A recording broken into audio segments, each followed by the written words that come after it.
Sir ये जो अभी सैलाब की सूरत हाल है तो इसमें एक 2010 में भी सैलाब आया था, आपकी क्या असेसमेंट है सर? एक तो कितना लॉस हुआ है और जो अभी जो डेवास्टेशन हुई है इसको रिकवर करने में कितना अर्सा लग गया? देखिए जी, अभी तो इट्स टू अर्ली कि आप असेसमेंट करें, भी तो असेसमेंट होगी अभी डिस्ट्रिक्ट मैनेजमेंट के साथ, सूबाई हुकूमत के साथ मिलकर फ़ौज भी असेस करेगी। डैमेज काफ़ी हुआ है, ख़ास तौर पे कलाम और अतरौर के इलाके में काफ़ी हुआ है, ब्रिजेस भी डैमेज हुए हैं, होटल्स बहुत तबाह हो गए।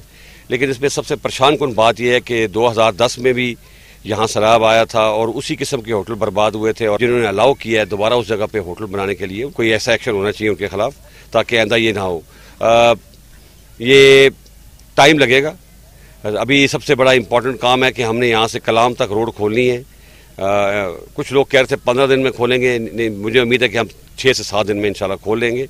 वहाँ पे जो मसले मसाइल हैं, वहाँ पे जो लोग फंसे हुए हैं उन तक हम राशन पहुँचा रहे हैं, और जो बूढ़े और जो टूरिस्ट हैं और ख़वातीन और बच्चे हैं उनको वहाँ से निकाल रहे हैं। अभी वहाँ पे क्राइसिस सिचुएशन नहीं है। क्राइसिस सिचुएशन उस वक्त होगी कि अगर हम सड़क खोलने में नाकाम हुए। इंशाल्लाह हम जल्दी खोल लेंगे, क्योंकि सर्दियाँ आने वाली हैं। वहाँ पर लोग जो रहते हैं उन्होंने अपने लिए सर्दियों का सामान करना होता है, तो इंशाल्लाह टाइम लगेगा।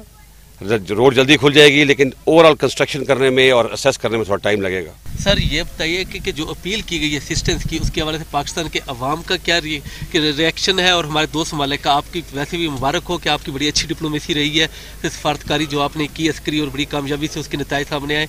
तो अब जो आपने अपील की उसके हवाले से आप क्या समझ रहे हैं? मेरा ख्याल है इस बहुत अच्छी ओवरवेलमिंग रिस्पॉन्स है। हमारे लोग जो हैं, जब भी मुसीबत होती है तो हमारी कौम जो है वो लबैक कहती है। आप देखिए इस वक्त बहुत फलाई इदारे, मुख्तलिफ political parties, navy, air force, army, government सब अपने अपने सेंटर खोले हुए हैं। और कल हुकूमत एक जिस तरह NCOC था उस तरह का एक हेडक्वार्टर बना दिया है।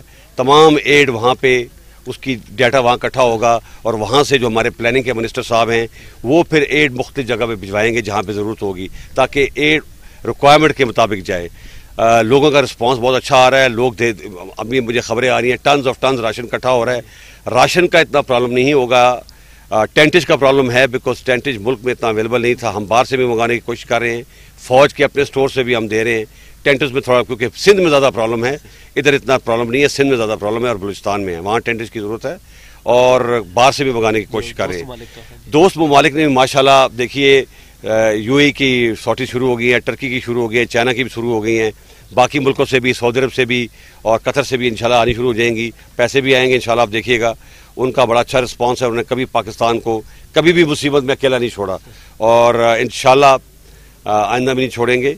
और हमारे अपने पाकिस्तानी, ख़ास तौर पर जो बाहर के मुल्क के पाकिस्तानी हैं, वो उनका रिस्पांस भी बहुत अच्छा है। पाकिस्तान बहुत ज़्यादा इमदाद आ रही है। रिलीफ और रेस्क्यू का ऑपरेशन तो हम जल्दी मुकम्मल कर लेंगे, लेकिन रिहेबिलिटेशन में जिस तरह आपको याद है आपको एक आया था, अल्हम्दुलिल्लाह उतना बड़ा तो ये सानिया नहीं है, लेकिन फिर भी ख़ास तौर पे सिंध में हमें लोगों को घर बना के और बलूचिस्तान में घर बना के देने पड़ेंगे, इधर भी बना के देने पड़ेंगे। उसमें टाइम लगेगा, लेकिन जब आप कहते हैं ना, जब चैलेंजेस होते हैं तो अपॉर्चुनिटीज़ भी होती हैं। इस बार इंशाल्लाह हुकूमत प्लान कर रही है, क्योंकि कल मैं कॉन्फ्रेंस में था, हम इंशाल्लाह पक्के घर बना के देंगे, प्री फैब घर बना के देंगे, जिनकी उम्र बहुत होती है और ये बार बार की मुसीबत से लोग बच जाएं। सही है। आपने बड़ी अच्छी बात की कि 2010 में भी ये सैलाब आए थे, और उसकी जो फाइंडिंग्स थी वो ये थी कि गैर कानूनी तामीरात हुई, दरियाओं के किनारे इतने करीब जाके होटल बनाना, और फिर कुछ उसके SOPs तय न करना कि इसकी सॉइल टेस्टिंग कैसी हो, इसमें सरिया कौन सा हो, केमिकल्स कौन सा यूज़ हो, सीमेंट कौन सा यूज़ हो, उसका बहुत बड़ा हमें लॉस हुआ। तो एक तो ये बताएं, क्या सजेस्ट करते हैं कि किस तरह के इकदाम लिए जाएँ कि आखिर इन लोगों को रोका जाए कि भाई जहाँ पे गैर कानूनी है वहाँ पे आप ये तामीरात ना करें। दूसरा सर, शदीद यहाँ पे ठंड शुरू हो जाएगी, तो do you think tentage will be sufficient to survive? देखिए यहाँ पर तो, यहाँ पे इस इलाके का माहौल इस किस्म का है कि लोग अपने रिश्तेदारों को संभाल लेते हैं। यहाँ पे इतना बड़ा इशू नहीं है। इशू सिंध में है, जहाँ पानी 4-4 फुट खड़ा हुआ है, या बलूचिस्तान में है जहाँ पे पूरे गांव सफ़ा हस्ती से मिट गए हैं। यहाँ पे फिर भी नुकसान हुआ है, लेकिन इतना बड़ा नुकसान नहीं हुआ जितना बाकी इलाकों में हुआ है। 12 नुकसान हुआ है। टेंटेज में भी आप रह सकते हैं, उन लोगों को नीचे शिफ्ट करके अपना जहाँ पे बेस है पहाड़ की, वहाँ पे टेंट लगाए जा सकते हैं, जहाँ पे सर्दी कदर कम होती है उसका इंतज़ाम किया जा सकता है।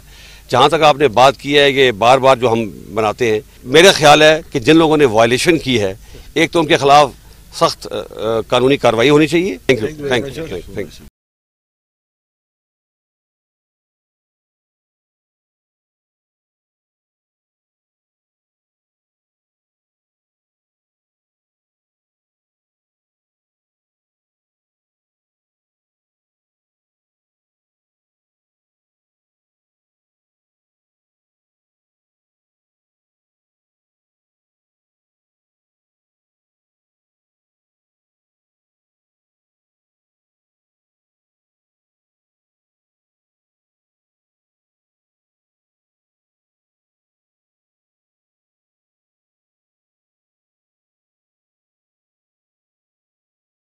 कर्मी जिंदाबाद, पाकिस्तान जिंदाबाद, पाकिस्तान जिंदाबाद।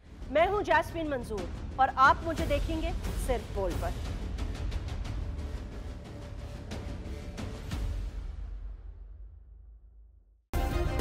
सब्सक्राइब करें और बेल दबाएं ताकि कोई खबर रह न जाए।